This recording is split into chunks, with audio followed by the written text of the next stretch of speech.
कुछ लोगों का बिजनेस मिलियंस बिलियंस में होता है, लेकिन जब उनकी टैक्स रिटर्न्स देखी जाए तो उसमें फ्यू थाउजेंड्स जो है उन्होंने टैक्स पे किया होता है। बैंक स्टेटमेंट बहुत हैवी होती है, मगर रिटर्न्स बहुत माइनर्स मनी उसमें डाली जाती है जो कि बिजनेस के साथ टोटल मैच नहीं कर रही होती।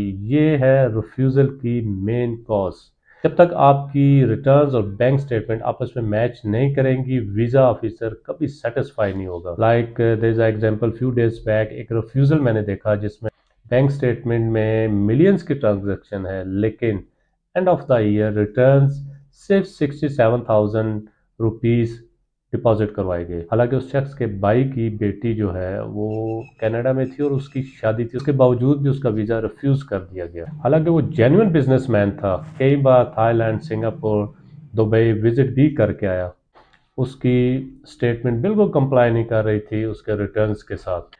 कुछ लोगों के रिटर्न्स अच्छे होते हैं, लेकिन बैंक स्टेटमेंट उनकी इतनी अच्छी मैनेज नहीं हुई भी होती, ज़्यादा कैश डिपॉजिट की होते हैं। ये भी एक कॉज है वीज़ा रिफ्यूज़ल का। याद रखें, बैंक में जो आपका बैंक स्टेटमेंट है उसमें कभी कैश डिपॉजिट नहीं होनी चाहिए।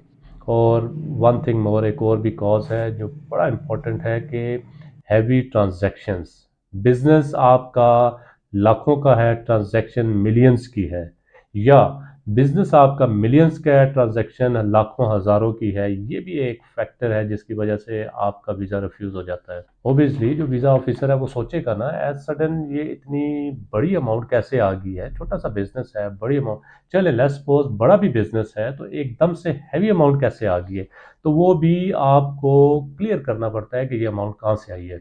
उसकी एक ट्रांजैक्शन हिस्ट्री होनी चाहिए। और सपोज अगर वो आपका भी है, वो जो हैवी ट्रांजैक्शन आपकी किया, पैसा आपका है, मगर रिटर्न में उसका कोई जिक्र नहीं, this is very much wrong.